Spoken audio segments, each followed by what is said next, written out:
here in our lecture छैठौं पाठमा for your हामीले understanding and for your शैतानका विभिन्न नामहरूको बारेमा हामी I came up with सिक्ने छौं। various names of Satan. शैतानका विभिन्न नामको बारेमा हामी सिक्ने छौं। And शैतानलाई डियाबलस अंग्रेजीमा द डेभल पनि भन्दछ। शैतान र डियाबलस भन्नु एउटै नाउँ हो, तर यो नाउँले कार्यको फरक कुरालाई बोकेको छ अथवा कार्यको आधारमा पतन भएको लुसिफरको शैतान र डियाबलस नाउँ चलाइँदछ। बाइबलमा हामीले हेर्यो भने कम्तीमा पनि 20 वटा शैतानको विभिन्न नाउँहरू हामी पाउँदछौँ।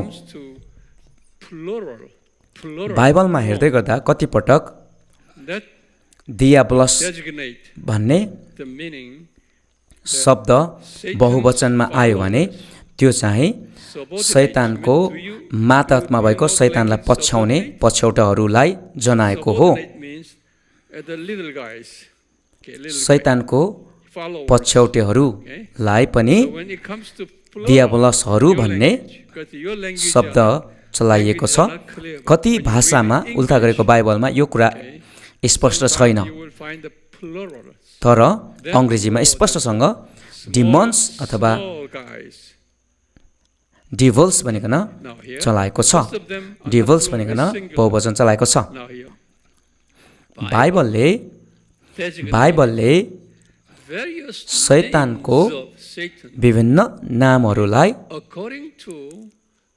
उद्धृत गरेको हामी पाउँदछौँ। शैतानको कामको आधारमा यहाँनिर बाइबलमा हामीले 20 वटा फरक नाउँहरू हामी पाउँदछौँ। यहाँनिर हामीले हेर्ने 20 वटा शैतानको नाउँहरू उसको कार्यको आधारमा फरक फरक नाउँ चलाएको हामी पाउँदछौँ। पहिलो नम्बरमा शैतान भन्ने नाउँ हो, पतन भएको लुसिफरको नाउँ। शैतानको अर्थ जसले परमेश्वरको विरुद्धमा विद्रोह गर्दछ। शैतान नाउँको अर्थ परमेश्वरको विरुद्धमा विद्रोह गर्नु हो। यहाँनिर बाइबलका पदहरू तपाईँ हेर्न सक्नुहुन्छ। त्यसै गरिकन दोस्रो नाम शैतानको नाम चाहिँ डियाबलस पनि हो, अंग्रेजीमा द डेभल भनिकन। डेभल होइन, यसको अर्थ एउटा डियाबलस भन्ने हुन्छ, तर डियाबलस भनिकन हामीले बुझ्न आवश्यक छ। शैतान भन्ने शब्दमा अंग्रेजीमा एस चाहिँ जहिले पनि क्यापिटल लेटरको एस प्रयोग गरिन्छ भने, तर डेभल लेख्दै गर्दा डियाबलस लेख्दै गर्दा अंग्रेजीको डी चाहिँ क्यापिटल नभइकन स्मल लेटर नै हुने गर्दछ, तर त्यसको अगाडि अंग्रेजी आर्टिकल द लाग्दछ, जसले डियाबलस भन्ने त्यो एउटै मात्र डियाबलस नायिकालाई जनाउँदछ। तेस्रो नाउँ शैतानको तेस्रो नाउँ हामीले हेर्यो भने भूतहरूको मालिक अथवा भूतहरूको राजा भन्ने हुन्छ। भूतहरूको राजा अथवा भूतहरूको मालिक भन्ने अर्को नाउँ छ। यो भूतहरू चाहिँ 9औं तहको शैतानको पछौटेहरू हुन्। अनि मत्ती 9:34 मा यो कुरा हामी पाउँदछौँ। त्यसैगरी चौथो नाउँ चाहिँ यस संसारको शासक भन्ने छ। यस संसारको शासक भनिकन अर्को नाउँ चलाएको छ। यो संसारको शासक भएको कारणले गर्दा उसको अधिकार यो संसारमाथि छ। तर हामीले यहाँ बुझ्नुपर्ने कुरा यो हो कि येशू चाहिँ राजाहरूको राजा हुनुहुन्छ। अनि शैतान यो संसारको शासक अथवा यो संसारको राजा भए तापनि उसले येशूको अधीनमा रहिकन, येशूको निर्देशनमा, येशूको अनुमतिमा मात्र यसले आफ्नो अधिकार चलाउन पाउँदछ।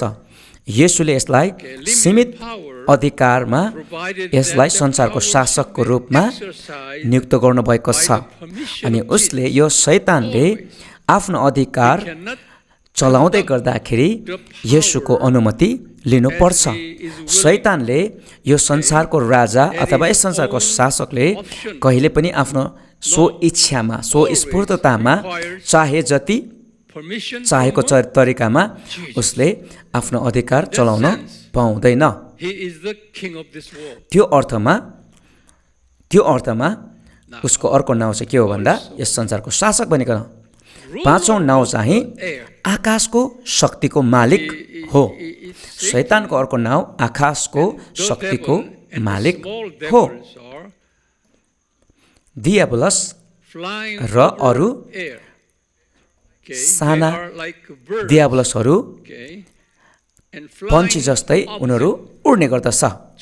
उनीहरू एक ठाउँदेखि अर्को ठाउँमा उडेर जान सक्दछ। यस कारणले गर्दा यहाँनिर पाँचौं नाउँ त्यसको नाउँ आकाशको शक्तिको मालिक भनिएको छ। यो चाहिँ म पछि सिकाउनेछु यसको बारेमा। यो एफिसीको पुस्तक 2:2 हामी पाउँदछौँ। आकाशको शक्तिको मालिक भन्ने बित्तिकै हामीले बुझ्नुपर्छ कि तिनीहरू उड्न सक्ने रहेछ भनिकन। यो दियाबलस र दियाबलसहरू कहिले पनि मानिसको शरीरभित्र बस्दैन उनीहरू, तर यिनीहरू चाहिँ बाहिर आकाशमा उनीहरू उड्ने गर्छ। पवित्र आत्मा पनि उड्नुहुन्छ। त्यसको साथसाथै पवित्र आत्मा मानिसको शरीरभित्र अथवा मानिसमा बास गर्नुहुँदछ। पवित्र आत्मा चाहिँ मानिसको हृदयमा, मानिसको आत्मामा, मानिसको मस्तिष्कमा बास गर्नुहुँदछ। तर दियाबलसहरू दुष्ट आत्माहरू चाहिँ शरीरभित्र मानिसको शरीरमा होइन तर बाहिर उड्ने गर्दछ। तर कुनै व्यक्तिको शरीरमा रहेको शैतानको पछौटेहरू चाहिँ भूतात्मा हो। अङ्ग्रेजीमा त्यसलाई डिमन्स भन्दछ, कहिले पनि डेभल होइन। यो विषयमा म पछि सिकाउने छु।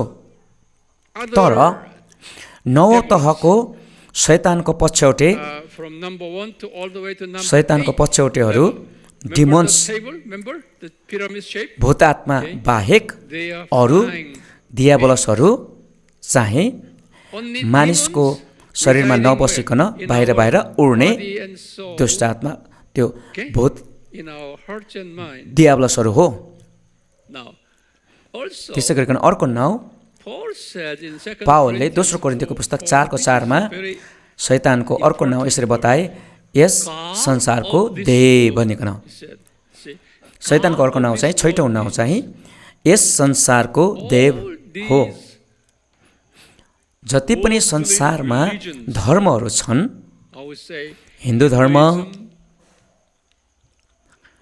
बुद्धिस्ट धर्म, इस्लाम धर्म, अरू जति पनि फोल्क धर्महरू छ, सामानिजमहरू छन्, संसारमा भएका जति पनि धर्महरू छन्, ती धर्मका पछौटेहरू, ती धर्ममा आस्था राख्नेहरू, ती मानिसहरूले